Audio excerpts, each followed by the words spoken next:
Assalamualaikum warahmatullahi wabarakatuh. Perkenalkan, nama saya Nur Afifah, NPM 200120103005. Di sini saya akan menjelaskan sedikit tentang strategi pengembangan produk. Saya akan menjelaskan sedikit tentang definisi, tujuan, strategi, tahapan, lalu studi kasus. Untuk definisi pengembangan produk, yaitu pengembangan produk adalah strategi dan proses yang dilakukan oleh perusahaan dalam mengembangkan produk, memperbaiki produk lama, atau memperbanyak kegunaan produk ke segmen pasar yang ada dengan asumsi pelanggan menginginkan unsur-unsur baru mengenai produk. Dengan adanya pengembangan produk, berarti perusahaan sudah memahami tentang kebutuhan dan keinginan pasar. Lalu tujuannya, di sini tujuan pengembangan produk adalah untuk memberikan nilai maksimal bagi konsumen dan memenangkan persaingan perusahaan dengan memilih produk yang inovatif, produk yang dimodifikasi, serta mempunyai nilai yang tinggi, baik dalam desain warna, ukuran, kemasan, merek, dan ciri-ciri lainnya. Untuk strategi pengembangan produk, di sini setiap perusahaan tentunya kan harus mempunyai strategi untuk melakukan pengembangan produk mereka.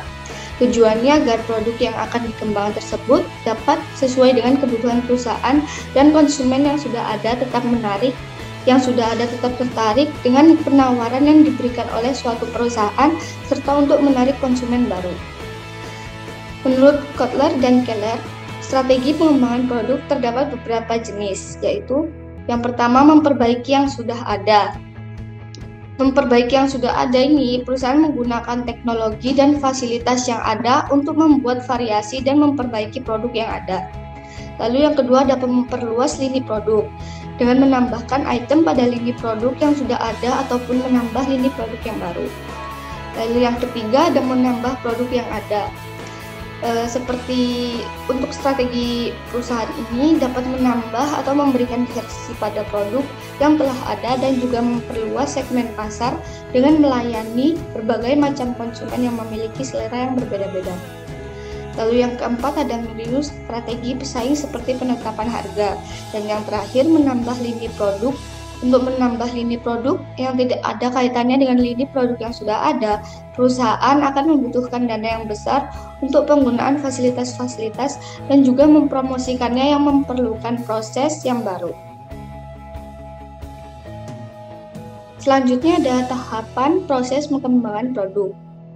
Untuk tahapan proses pengembangan produk ini yang harus dilalui dalam pengembangan produk baru yaitu yang pertama ada analisis kebutuhan pelanggan.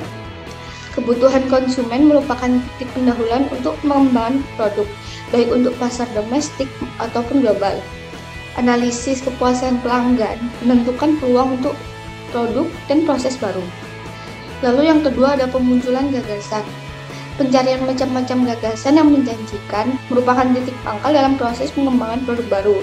Penggalian gagasan terentang mulai dari perbaikan tambahan atas produk yang ada sekarang sampai ke produk yang sama sekali baru lagi di dunia. Yang ketiga ada penyaringan ide dan evaluasi.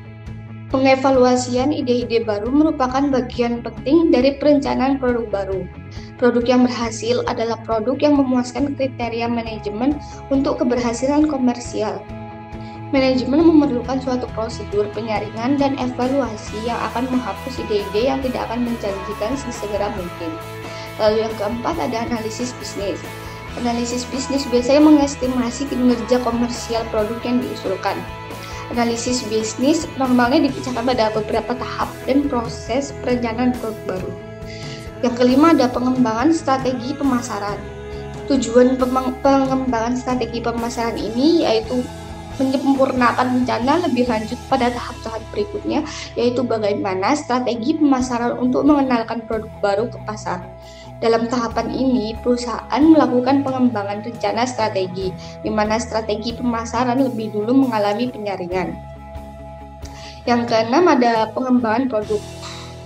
Pengembangan dan pengujian berkenaan dengan pembuatan karakteristik fisik, barang, dan jasa yang baru yang dapat diterima bagi para pelanggan.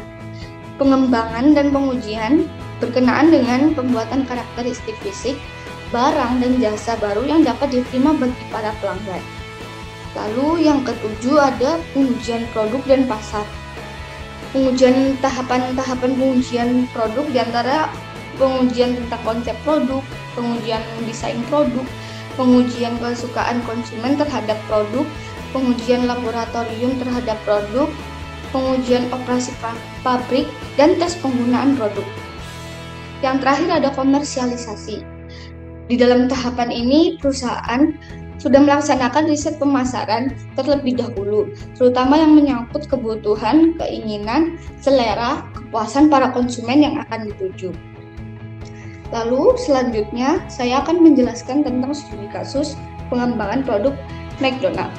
Seperti yang kita tahu, McDonald's adalah perusahaan multinasional makanan cepat saji dan salah satu restoran cepat saji terbesar di dunia. Perusahaan McDonald's selalu bisa memikat hati pelanggan dengan berbagai inovasi yang telah dilakukannya. Lalu, restoran cepat saji ini didirikan oleh Richard dan Maurice McDonald di San Bernardino, California pada tahun 1940. Mereka membuka franchise pertamanya pada tahun 1950. Kemudian Ray Kroc membeli ekuitas McDonald's untuk berekspansi di seluruh dunia. McDonald's memiliki strategi jitu tersendiri dalam mengembangkan bisnisnya. Salah satunya yaitu strategi pengembangan produk yang dilakukannya untuk terus bertahan di era persaingan yang sengit. Beberapa strategi pengembangan produk McDonald's adalah sebagai berikut. Yang pertama ada hidangan musiman. Hidangan musiman ini terkadang McDonald's menawarkannya kepada pelanggan dan muncul setiap tahun. Dan hidangan lainnya datang hanya beberapa minggu dan hilang selamanya. Alasan McDonald's mengikuti strategi ini yaitu untuk memuaskan kebutuhan para pelanggannya yang ingin mencoba sesuatu yang berbeda. Contohnya menu khusus yang ada pada bulan Ramadan tiap tahunnya seperti ayam gulai McD. Lalu hidangan tradisional. Di sini McDonald's memiliki database besar pelanggan konservatif yang setia. Perusahaan menawarkan Big Mac, cheeseburger, hamburger, dan lain-lain. Dan McDonald's tidak mengubah hidangan tradisional mereka yang sudah ada sejak dulu. Lalu yang terakhir ada hidangan lokalisasi.